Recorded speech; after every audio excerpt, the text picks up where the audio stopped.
سورۃ الکہف کی آیت نمبر 37۔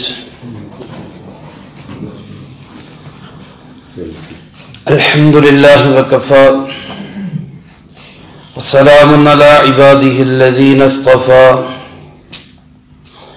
خصوصا علی سید الرسل وخاتم الانبیاء وعلی آلہ واصحابہ الاتقیاء۔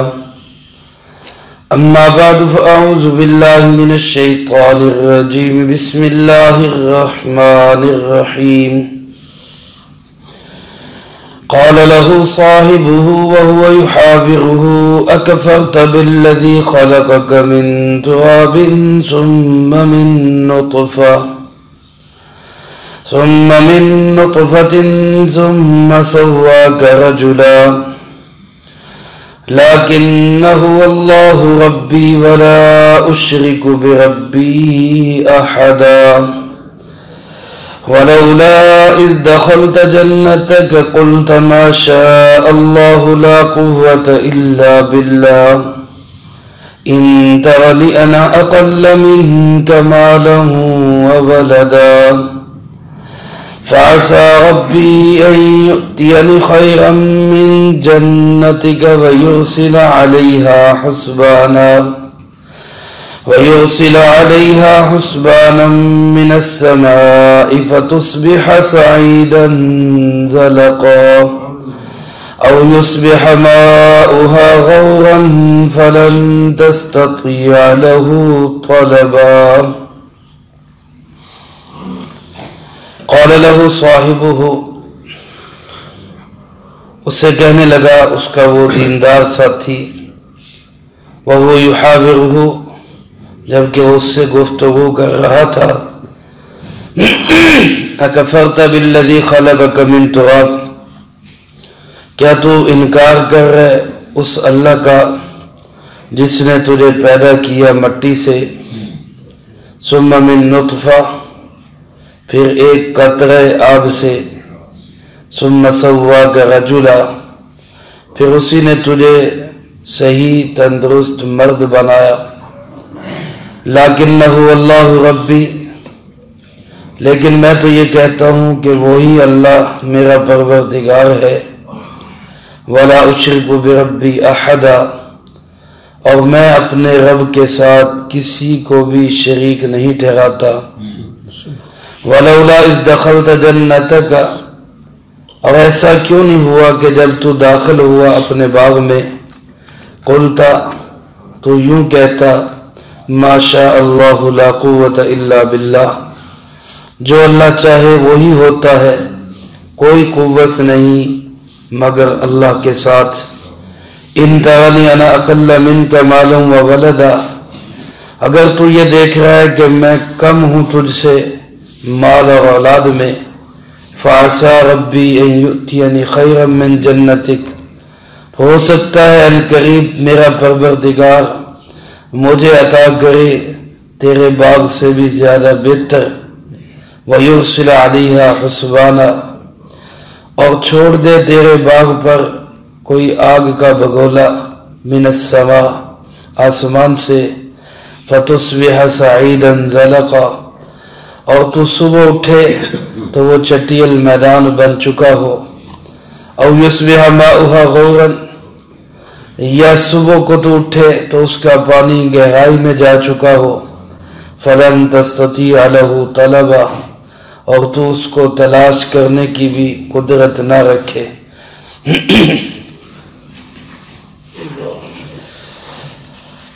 سورۃ الکہف کے اس 5ویں رکوع میں اللہ رب العزت نے دو شخصوں کا قصہ بیان فرمایا ہے۔ یہ دو بھائی بھی ہو سکتے ہیں، دو دوست بھی، اور دو اجنبی لوگ بھی۔ زیادہ تر مفسرین کرام رحمہم اللہ نے لکھا کہ یہ دو بھائی تھے جن کے والد 8000 ترکہ چھوڑ کے گئے، 4,000 دینار دونوں کو حصے میں آئے۔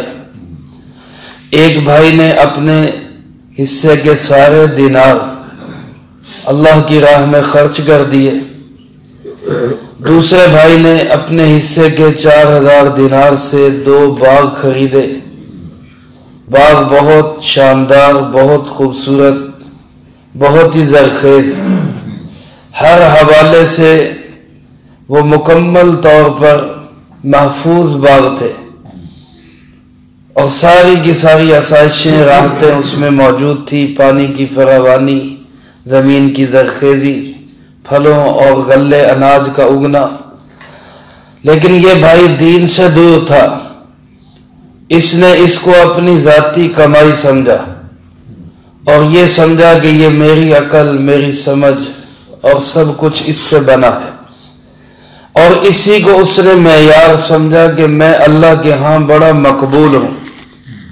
حالانکہ اللہ کے ہاں مقبول ہونا یہ دینداری سے پتہ چلتا ہے، مال و دولت سے نہیں۔ اس نے معیار یہ سمجھا کہ چونکہ میرے پاس ساری دنیا کی نعمتیں ہیں تو اس سے معلوم ہوتا ہے کہ میں ہی اللہ کا مقبول ہوں۔ دوسرے بھائی نے ہر چند اس کو سمجھایا، لیکن اس نے تکبرانہ بول بولے کہ میرے پاس مال بھی زیادہ، میرے پاس اولاد بھی بہتر، میرے پاس جتھا اور نفری بھی تجھ سے زیادہ، لوگ مجھے سلام کرتے ہیں، میری عزت کرتے ہیں، تو لہذا میں تجھ سے بہتر ہوں۔ اور اپنے باغ میں آیا اور بڑے تکبرانہ انداز سے کہنے لگا یہ بھی کبھی ختم ہوگا، یہ بھی کبھی ختم ہوگا، میری تو نسلیں بیٹھ کے کھائیں گی، یہ کبھی ختم نہیں ہو سکتا، اور کوئی قیامت شیامت اس پہ نہیں آئے گی، کوئی اس کو تباہ نہیں کیا جائے گا، اور اگر ایسا ہوا جیسا کہ تو کہتا ہے، اگر ایسا ہوا بھی تو مجھے جس رب نے اب دیا ہے یہ پھر بھی مجھے ہی دے گا، تجھے کچھ نہیں ملے گا۔ یہ اس بھائی کے ساتھ اس نے گفتگو کی جو گزشتہ درس میں عرض کر چکا۔ اس آج کی جو آیات مبارکہ پڑھی گئی ہیں اس میں اللہ پاک نے دوسرے بھائی کی گفتگو کا ذکر کیا، جو صاحب دین تھا، جو صحیح عقیدے اور نظریے والا تھا، جو اللہ پہ ایمان رکھتا تھا، یوم آخرت پہ ایمان رکھتا تھا، اور مال و دولت کو کامیابی کا معیار نہیں سمجھتا تھا، بلکہ وہ کامیابی کا معیار اللہ کے احکامات کو پورا کرنے کو سمجھتا تھا۔ چنانچہ وہ بھائی کہنے لگا، قال له صاحبہ، وہ اس کا ساتھی، اس کا دوست یا اس کا بھائی اس سے کہنے لگا، وَهُوَ يُحَاوِرُهُ، جبکہ وہ اس سے گفتگو کر رہا تھا۔ یہ ساری باتیں دوران گفتگو ہوئی، اس کے لیے کوئی باقاعدہ بیٹھے نہیں، کوئی مجلس نہیں تھی، کوئی مناظرہ نہیں تھا، یہ روٹین کی باتیں تھی ان کی، یہ عام طور پہ ان کے اندر یہ باتیں ہوا کرتی تھی۔ اَكَفَرْتَ بِالَّذِي خَلَقَكَ مِن تُرَابٍ، کیا تو اس ذات کا انکار کر رہا ہے جس نے تجھے مٹی سے بنایا ہے؟ اپنی حیثیت تو دیکھ۔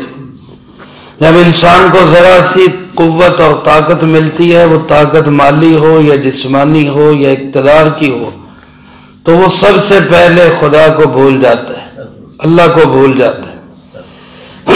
تو اس نے اسی کو یاد دلایا کہ ذرا غور کرو، اکفرت بالذی خلقک من تراب، اپنی پیدائش پہ ہی غور کر لو، کون اللہ ہے جس نے تمہیں مٹی سے بنایا؟ کیونکہ پہلے انسان ہمارے والد گرامی قدر جن سے ہماری نسل چلی ہے، ہمارا ایمان اور عقیدہ ہے کہ سارے انسان حضرت آدم علیہ السلام کی اولاد ہے۔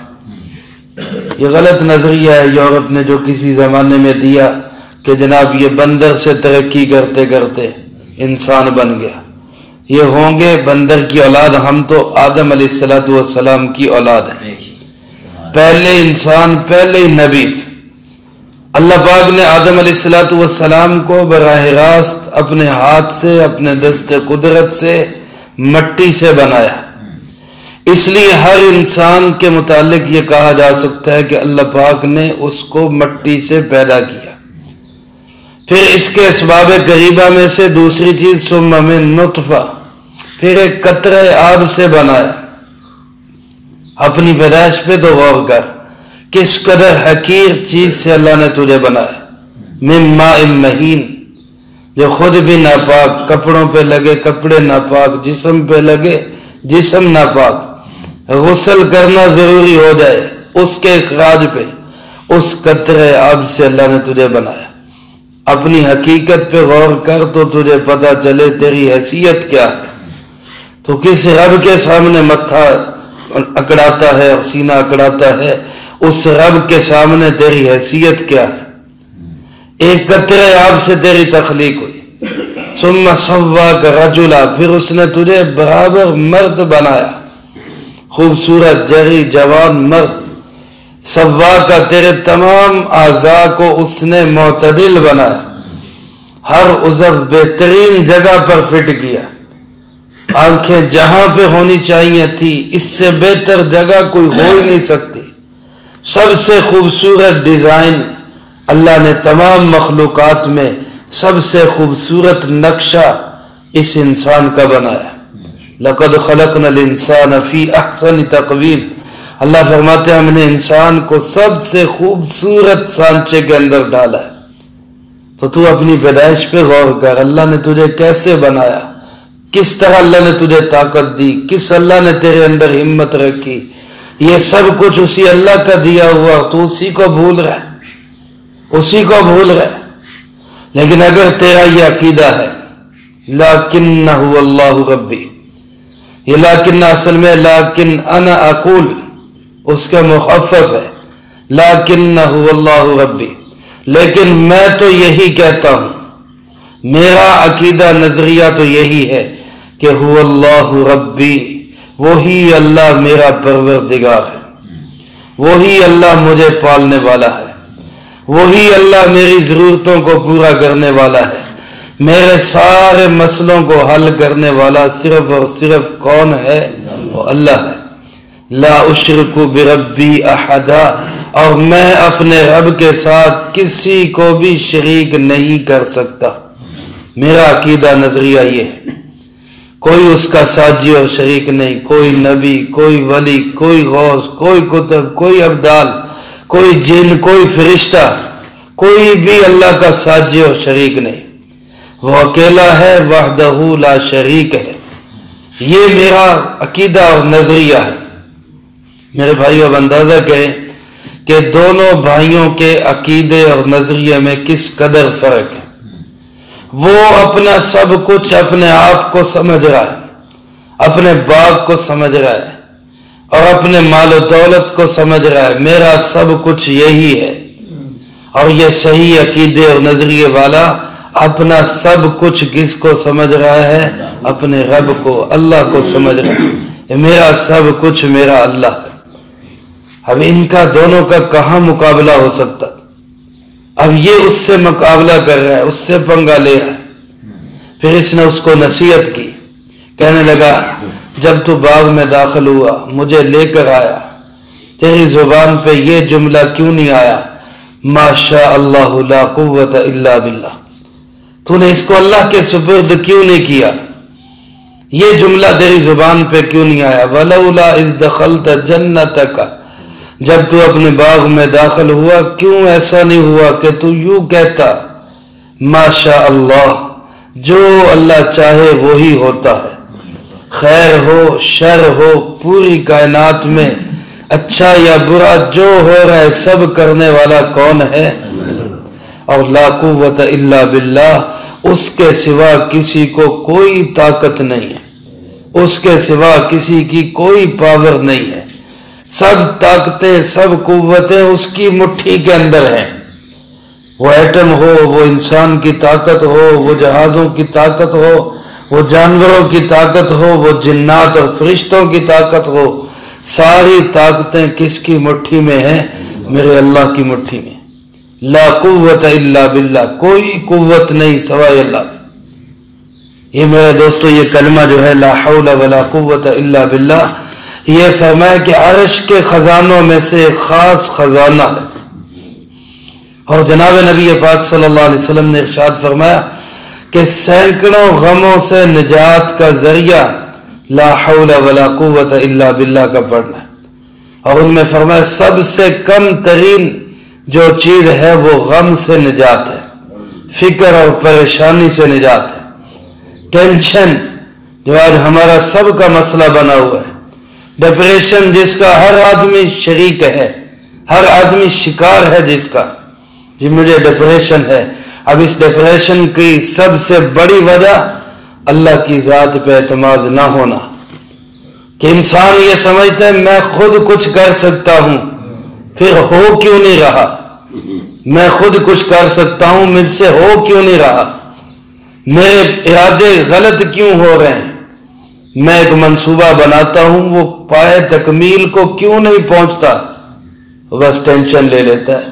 اور اگر یہیں پہ آ کر یہ سوچ لے کہ جو اللہ پاک چاہے وہی ہوتا ہے، لا قوت الا باللہ، اللہ کی قوت کے سوا کوئی قوت نہیں، میں کمزور ہوں، میری کوئی حیثیت نہیں، تو دیکھے ذہن کو کیسا سکون ملتا ہے، کیسا سکون ملتا ہے۔ یہ جو جملہ ہے نا جی کہ اچھا اللہ کی مرضی، یہ جملہ انسان کے دماغ کو سکون پہنچا دیتا ہے کہ بھائی میری قوت نہیں چلتی، قوت کس کی چلتی ہے؟ اللہ۔ ہمیشہ انسان ٹینشن کا شکار وہاں ہوتا ہے جہاں وہ سمجھتا ہے کہ میرا اختیار تھا، میری مانی کیوں نہیں گئی، میری چلی کیوں نہیں؟ تو جب انسان یہی سوچ لے کہ میرا اختیار نہیں، سارے اختیارات کس کے ہاتھ میں ہے؟ اللہ کے ہاتھ میں ہے، تو نہیں چلی تو اللہ نے نہیں چلنے دی، بات ختم، تو ساری ٹینشن ہی ختم ہو جاتی، ساری پریشانی ختم ہو جاتی۔ کوئی کام کیا، اس کا اچھا نتیجہ آنے کی بجائے برا نتیجہ آ گیا، تو میرا کیا قصور ہے؟ اللہ کی حکمت یہی تھی، اللہ چاہتا یہی تھا، اللہ کے حکم سے ہی سب کچھ ہوتا ہے، تو ذہن کو سکون مل جاتا ہے، دماغ فریش ہو جاتا ہے کہ بھئی ہمارا چلتا ہی کچھ نہیں، ہمارا اختیار ہی کچھ نہیں، ہمارے پلے ہی کچھ نہیں، سب کچھ کرنے والا صرف اور صرف کون ہے؟ ہم تو ارادہ کرتے ہیں، ارادے ٹوٹ جاتے ہیں۔ حضرت علی کرم اللہ وجہ سے کسی نے پوچھا اللہ کو کیسے پہچانا، اللہ کو کیسے پہچانا؟ حضرت علی کرم اللہ وجہ شیر خدا کیا فرماتے ہیں؟ عرفت ربی بفسخ العزائم، میں نے اپنے رب کو پہچانا ارادوں کے ٹوٹنے سے۔ تو میں ایک ارادہ کرتا ہوں، میں ایک کام کرنا چاہتا ہوں، وہ نہیں ہوتا، تو میں سمجھ گیا کہ مرضی میری نہیں چلتی، مرضی کسی اور کی چلتی، اور وہ کون ہے؟ وہ اللہ ہے۔ تو لا حول ولا قوت الا باللہ میں اسی بات کا اظہار ہے، اسی بات کا اقرار ہے۔ اس لیے غموں، پریشانیوں، دکھوں، تکلیفوں، ٹینشن سے نجات دینے کے لیے یہ جملہ بہترین جملہ ہے، اس کو ہم اپنا ورد زبان بنائیں، اور اگر تیسرے کلمے کے ساتھ اس کی تسبیح ہو جائے تو کیا ہی بات ہے۔ سبحان اللہ والحمد للہ ولا الہ الا اللہ واللہ اکبر ولا حول ولا قوت الا باللہ العلی العظیم۔ اور جب انسان اپنے گھر میں داخل ہو، اپنی فیکٹری میں داخل ہو، اپنی مل میں داخل ہو، باغ میں داخل ہو، تو زبان پہ یہی کلمہ لائے، ما شاء اللہ لا قوت الا باللہ۔ امام مالک رحمت اللہ علیہ مدینہ منورہ کے امام ہیں، 4 فقہا، مقبول فقہا میں سے دوسرے نمبر کے فقیہ ہیں، ان کا تکیہ کلام یہی تھا، ما شاء اللہ لا قوت الا باللہ۔ تکیہ کلام ہوتا نا، ایک بندہ بار بار ایک جملہ بولتا رہتا ہے، تو ان کی زبان پہ اکثر یہی جملہ ہوتا تھا، ما شاء اللہ لا قوت الا باللہ۔ بلکہ بعض علماء نے لکھا ہے کہ اپنے گھر کی انہوں نے فرنٹ پہ لکھوایا ہوا تھا، ما شاء اللہ لا قوت الا باللہ۔ تو کسی نے کہا امام مالک یہ جملہ تو باغ کے لیے ہے، آپ نے گھر پہ لکھوا دیا۔ تو حضرت نے فرمایا کہ میرا گھر، میرے بچے، میری بیوی، میرا اہل و عیال، یہ سارا میرا باغ ہی تو ہے، یہی تو میرا اصل باغ ہے، اور میں اس باغ کے پیشانی پہ یہ لکھوا رہا ہوں تاکہ جب گھر میں داخل ہوں یاد نہ بھی ہو تو یاد آ جائے کہ یہ پڑھنا ہے، ما شاء اللہ لا قوت الا باللہ۔ یہ وہ کلمات ہیں جن کی برکتیں ہیں۔ شعب الایمان کے اندر نقل کی گئی یہ روایت، اب صلی اللہ علیہ وسلم نے فرمایا کہ جب کوئی آدمی اپنی کسی بھی چیز پہ، مکان ہو، دکان ہو، مل ہو، فیکٹری ہو، گاڑی ہو، بیوی بچے ہوں، اولاد ہو، کسی بھی چیز پہ یہ کلمہ پڑھ لیتا ہے تو اللہ پاک اس چیز کی حفاظت فرماتے ہیں۔ دوسری جگہ فرمایا کہ وہ چیز نظر بد سے محفوظ ہو جاتی ہے۔ تو اس لیے اپنے بچوں کی کامیابی دیکھیں، اپنی مال و متاع کو دیکھیں، اپنی فیکٹری مل کو دیکھیں، تو یہی جملہ دل کی گہرائیوں سے نکلنا چاہیے، اس ترجمے کے ساتھ نکلنا چاہیے، اس نظریے کے ساتھ نکلنا چاہیے کہ میرا کوئی کمال نہیں، سب کچھ کرنے والا کون ہے؟ اللہ۔ اس سوچ کے ساتھ یہ جملہ زبان سے ادا ہونا چاہیے۔ فرمایا ما شاء اللہ لا قوت الا باللہ۔ اور اگر تو دیکھ رہا ہے، تیرا خیال یہ ہے، ان ترانی، تیرا خیال یہ ہے میں نہیں مانتا، لیکن اگر تو یہ سمجھتا ہے کہ انا اقل منک مالا و ولدا، کہ میری اولاد بھی کم ہے، میرا مال بھی کم ہے، یہ تیرا خیال ہے، تو فعسى ربی، ہو سکتا ہے میرا پروردگار حالات کو بدل دے، حالات تو اس کے ہاتھ میں ہے، ان یؤتینی خیرا من جنتک، وہ آگے چل کے مستقبل میں کہیں مجھے تیرے باغ سے بہتر باغ دے دے، زمانہ تو اس کے ہاتھ میں ہے، وہ جب چاہے جیسے چاہے بدل دیتا ہے۔ تلک الایام نداولها بین الناس، اللہ فرماتے ہیں کہ ہم ان دنوں کو، اس زمانے کو، وقت کے پہیے کو ہم گھماتے رہتے ہیں۔ اگر آج کا کوئی امیر ہے کل کو فقیر ہوتا ہے، آج کا فقیر کل کو امیر ہوتا ہے، آج وزیر اعظم ہے کل وزیر اعظم بن جاتا ہے، آج کرسی اقتدار پہ ہے کل کو کہیں اور چلا جاتا ہے۔ آج میرے دوستو حالات بدلتے، ہم اپنی آنکھوں سے دیکھ رہے لیکن عبرت حاصل نہیں کرتے۔ کتنے بڑے بڑے مال والے، وہ ایسے بھی ان کے بارے میں آنکھوں دیکھے حالات لوگوں نے بتائے کہ ان کو بھیک مانگتے ہوئے دیکھا ہے، مال و دولت والے تھے۔ تو میرے رب کے ہاتھ میں ہے، وہ جو چاہے جیسے چاہے بدل دے، وہ ہو سکتا ہے چلو یہاں نہ صحیح، آگے مستقبل بعید کے اندر آخرت میں مرنے کے بعد وہاں تو اللہ مجھے دے گئے، میرا یقین ہے، میں نے اللہ کے نام پہ خرچ کیا ہے، مجھے اس کا بدلہ ملے گا۔ اور یہ بھی ہو سکتا ہے وَيُرْسِلَ عَلَيْهَا حُسْبَانًا، کہ وہ اللہ تیرے اس باغ پہ کوئی حسبان بھیج دے۔ حسبان علماء فرماتے محاسبے سے، کوئی ایسی چیز بھیج دے جس سے محاسبہ ہو جائے۔ حضرت ابن عباس رضی اللہ تعالیٰ عنہ فرماتے ہیں اس سے مراد آگ کا بگولا ہے، بعض مفسرین فرماتے ہیں اس سے مراد پتھروں کی بارش ہے، کہ ہو سکتا ہے میرا اللہ تیرے باغ پہ کوئی آگ بھیج دے، ہو سکتا ہے میرا اللہ تیرے باغ پہ کوئی پتھروں کی بارش اتار دے اور تیرا محاسبہ کرے۔ من السماء، آسمان سے وہ بارش اترے، فتصبح صعیدا زلقا، اور صبح جب تو اٹھے تو تیرا باغ نہ ہو بلکہ وہاں چٹیل میدان بنا ہوا، صعیدا زلقا، سب صاف ہو چکا۔ یہ اللہ کو قدرت حاصل ہے۔ اور اگر یہ نہیں تو ہو سکتا ہے یصبح ماؤها غورا، صبح ایسی ہو کہ تیری ان باغوں کے درمیان چلنے والی نہروں کا پانی یہ سوکھ چکا۔ آج میرے بھائیوں پانی کی کمی کا ہم شکار ہیں، تو اس میں یہ ایک انفرادی بات نہیں، اجتماعی بات بھی ہے، پوری قوم کی بات بھی ہے کہ اللہ کی نافرمانیاں اور ناشکریاں وہ ہمیں یہاں تک لے آئی کہ آج ہمیں پانی کی کمی کا مسئلہ بنا ہوا۔ ضرب اللہ مثلا قریۃ کانت آمنۃ مطمئنۃ یأتیہا رزقها رغدا من کل مکان فکفرت بنعم اللہ فاذاقها اللہ لباس الجوع والخوف بما كانوا يصنعون۔ پچھلے بارے میں آپ پڑھ چکے، اللہ نے ایک بستی کی مثال دی ہے، پورے شہر کی مثال دی ہے کہ اللہ نے اس شہر کو بڑی فراوانی عطا کی تھی۔ یہ ہمارے وطن پہ پوری طرح فٹ آتی ہے۔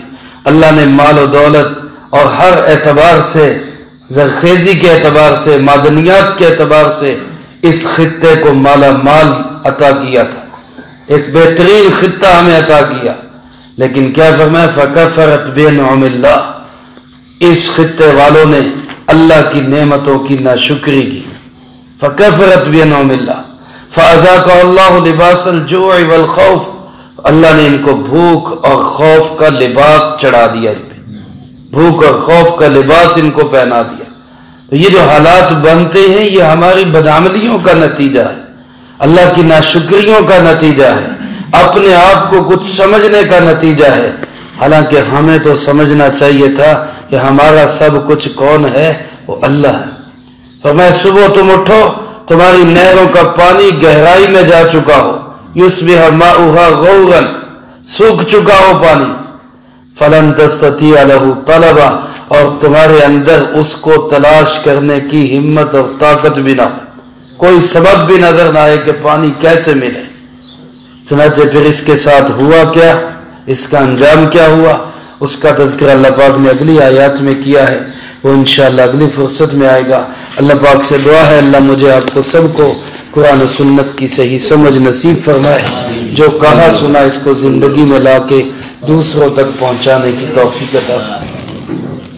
اللہم لک الحمد کما ینبغی لجلال وجہک وعظیم سلطانک، اللہم لا احصی ثناء علیک انت کما اثنیت علی نفسک، اللہم لک الحمد کما انت اہل، وصلی علی محمد کما انت اہل، وافعل بنا ما انت اہل، فإنک اہل التقوی واہل المغفرہ، اللہم انا علی ذکرک وشکرک وحسن عبادتک، اللہم احسن عاقبتنا فی الامور کلہا وأجرنا من خزي الدنيا وعذاب الآخرة، اللهم ربنا آتنا في الدنيا حسنة وفي الآخرة حسنة وقنا عذاب النار، اللهم استر عوراتنا وآمن روعاتنا، اللهم إنا نجعلك في نحورهم ونعوذ بك من شرورهم، اللهم اكفنا كل مهم من حيث شئت ومن أين شئت وكيف شئت، اللهم اكفنا بحلالك عن حرامك وأغننا بفضلك عمن سواك،